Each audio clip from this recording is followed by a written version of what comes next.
que habla de ese aumento significativo en la prevalencia de la depresión en jóvenes. Un 5% de los adolescentes españoles la sufre y hasta un 20% presenta problemas de ansiedad. Algunos de sus cambios los solemos asociar a su edad, pero hay que estar atentos a estas modificaciones en su conducta o comportamiento emocional porque podríamos estar ante un cuadro depresivo. Pero como familia, ¿cómo saber reconocerlo? ¿Cómo actuar? Con esa respuesta vamos a tratar de darles con las preguntas que le vamos a hacer esta mañana a Wenceslao Peñate, que es catedrático en Psicología Clínica de la Universidad de La Laguna. Señor Peñate, ¿qué tal? Muy buenos días. Gracias por estar aquí esta mañana. Bienvenido. Un placer.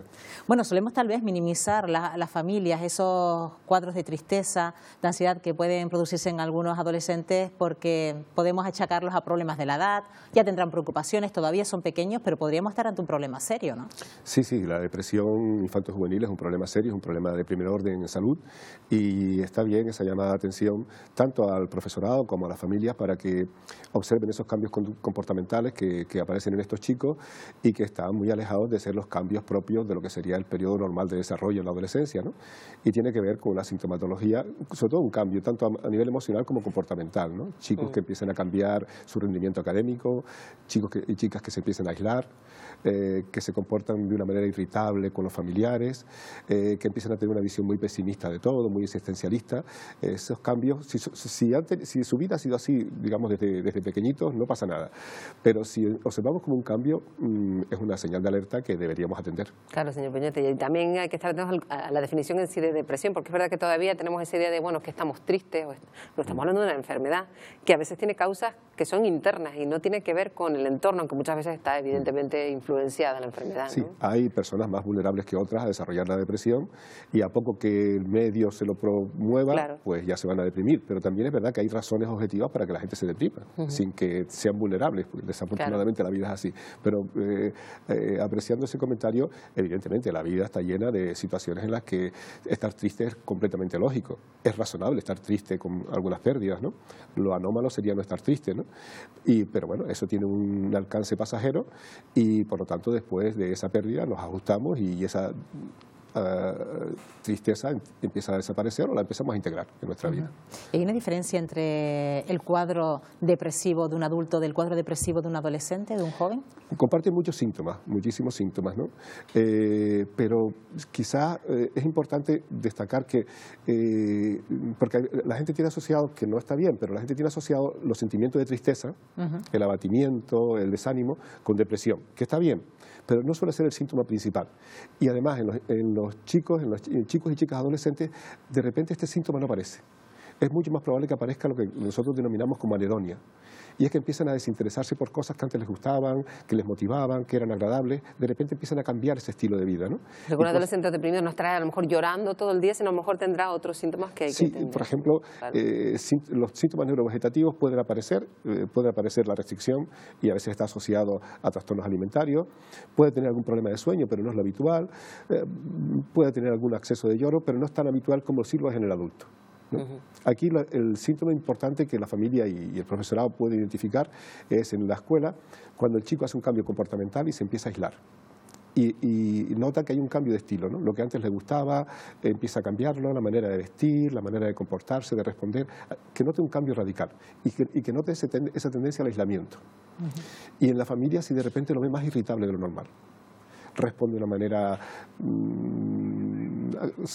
pseudoagresiva, no soporta nada, no admite que se le dé ningún consejo y de repente va mucho más allá de lo que suele ser habitual. En ese caso es una buena llamada de atención que si persiste en el tiempo, que nosotros decimos 2 semanas, es decir, hasta 2 semanas todo está bien, pero bueno, quiere decir que durante un tiempo prudencial, si esos síntomas se mantienen y esos síntomas están acompañados de pesimismo, desgana, apatía, embotamiento afectivo, una idea existencialista de la vida, pues evidentemente es una buena llamada de atención. ¿Está notando en los últimos tiempos tal vez que la depresión se están dando en edades mucho más tempranas, señor Peñate? Cada vez se da casi todo más a edades más tempranas, ¿no? También la depresión, ¿no? Desafortunadamente la presión social, la presión que hay en el medio, tanto familiar como escolar, las relaciones interpersonales, cada vez se nos promueve más tener relaciones interpersonales que sean muy gratificantes, muy agradables, como los modelos. ¿Cómo le está influyendo ahora, por ejemplo, las redes sociales en el tema de caer, por ejemplo, en una depresión? Pues yo creo que la presión Normalmente estamos programados para aprender a caminar, para aprender a hablar, pero para aprender a relacionarnos, la verdad que no venimos programados. Y entonces estamos en una época en que se nos presiona mucho para tener relaciones muy agradables, muy geniales, muy increíbles. Es verdad que las redes sociales facilitan un poco ese contacto con los demás, pero evidentemente el querer alcanzar relaciones interpersonales tan gratificantes puede ser muy frustrante. Y hay personas que establecen, chicos y chicas que establecen que quieren tener este tipo de relaciones con estas personas y si no es así no les gusta. Cuando por debajo de ese tipo de relación tan gratificante hay otras también muy agradables, ¿no? Y no pasa nada, pero parece que establecen, yo quiero estar en este grupo con estas características, con este nivel de éxito y con este nivel de reconocimiento. Eso no se puede sostener. De hecho, estos días se ha hablado mucho de depresión infanto-juvenil debido a que Justin Bieber, uno de esos ídolos que siguen muchos jóvenes, ha reconocido que sufre de depresión. No sé hasta qué punto estos jóvenes se convierten también en espejo de esos tantos que los siguen y que hacen visible esta enfermedad, por un lado, que es positivo hablar de esta enfermedad, y por otro, de que se convierten en modelos que los jóvenes quieren seguir, ¿no? Sí, bueno, hay que agradecerle a Justin Bieber que lo reconozca, porque cuanto más visibles se hagan los problemas, pues yo creo que los aceptamos más y la sociedad se prepara mejor para luchar contra ello, ¿no? Pero sí, puede ser cierto perfectamente que aparezca también un efecto de imitación, ¿no? Un efecto de imitación que significa, bueno, si Justin Bieber se deprime, pues yo también me puedo deprimir, ¿no?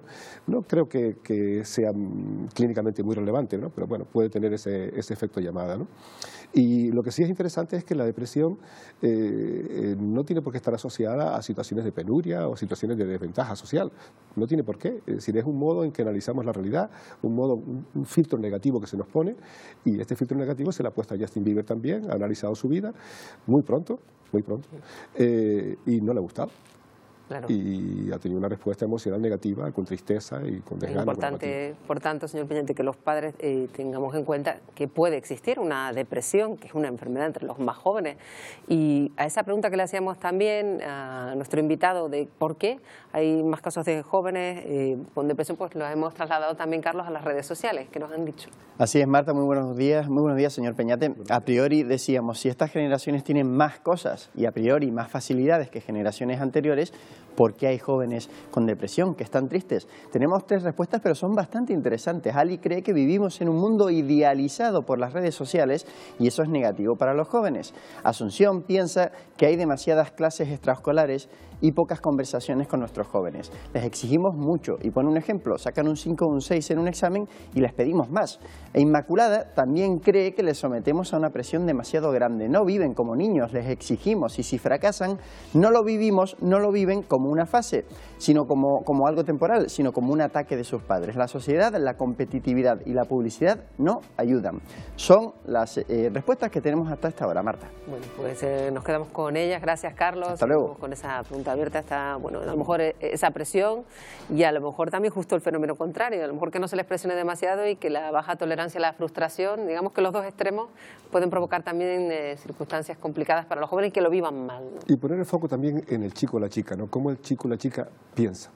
Cómo está pensando, cómo está creando ya su identidad personal en esa fase de la adolescencia y cómo está ya instalando determinado tipo de pensamientos, determinado tipo de emociones. Es muy interesante, porque ahí vamos a observar chicos que ante un mismo contexto pues van a desarrollar con un cierto reto, un cierto desafío, vamos a ver cómo lo puedo alcanzar, cómo lo puedo superar, no pasa nada si tengo un 5, lo importante es ir aprobando. Y hay otros chicos que van instalando otra manera de interpretar la realidad. Voy a ser un fracasado, así no voy a hacer nada, este mundo no está hecho para mí, de esta manera nunca voy a ser nadie, nadie me va a querer como yo quiero, etc. Y es muy interesante empezar a analizar esta parte de acá. Cómo está procesando la información que está recibiendo, porque cualquier cosa que nos pase, y esos 3 ejemplos que ponía en las redes sociales pueden ocurrir perfectamente, lo importante es cómo lo metaboliza el cerebro de ese chico. Cada uno en particular, claro. Es decir, cada una de esas situaciones pueden ser interpretadas positiva, negativa o neutralmente. Y cuando observemos a alguien que sistemáticamente se pone el filtro negativo y todo le da siempre una orientación negativa, el chute que se está metiendo en su cerebro es una emoción negativa, es una emoción de desánimo. Y entonces es bueno decirle a estos chicos y a estas chicas que el mundo no es de una manera o de otra, ¿no? Es como lo interpretemos. Y si queremos tener emociones positivas, tenemos que hacer interpretaciones acordes a las emociones positivas. Si queremos tener emociones negativas, hagamos interpretaciones negativas. Después no nos sorprendamos que hagamos muchas emociones negativas y nos demos cuenta que todo el tiempo estamos pensando negativamente. Algo tendremos que ver nosotros también. Y a lo mejor podemos hacer un poco de pedagogía con los chicos y chicas para que instalen un software a la hora de analizar la realidad mucho más protector para ellos. El caso que en los últimos tiempos escuchamos hablar mucho de hábitos de vida saludable, desde el punto de vista de la alimentación, del deporte, señor Peñate, pero nos olvidamos de esa parte emocional. No sé si desde por parte de los profesionales de la psicología echan de menos esos hábitos que hay que extender en las aulas y también en la familia, ¿no? Yo le agradezco la pregunta y la verdad que no quiero inflar el currículum escolar metiéndole más cosas, pero de verdad, sé que toda esta parte que tiene que ver con hábitos de conducta saludable, con el aseo, con el sueño, con la comida son muy interesantes, pero las estrategias de regulación emocional son sencillitas y no costaría nada explicarlas en un taller para ir enseñándole a estos chicos y chicas cómo regular adecuadamente sus emociones, ¿no? Y son reglas muy sencillas que tienen que ver con la no supresión de emociones, con aceptar algunas de ellas y sobre todo con reevaluarlas, con lo que les contaba antes, con interpretarlas adecuadamente. Y son 3 patas que no cuesta nada. Bueno, pues la verdad que interesante esta entrevista, pero no nos queda más tiempo. Gonzalo Peñate, catedrático de Psicología Clínica de la Universidad de La Laguna. Gracias, un placer. Buenos días. Buenos días.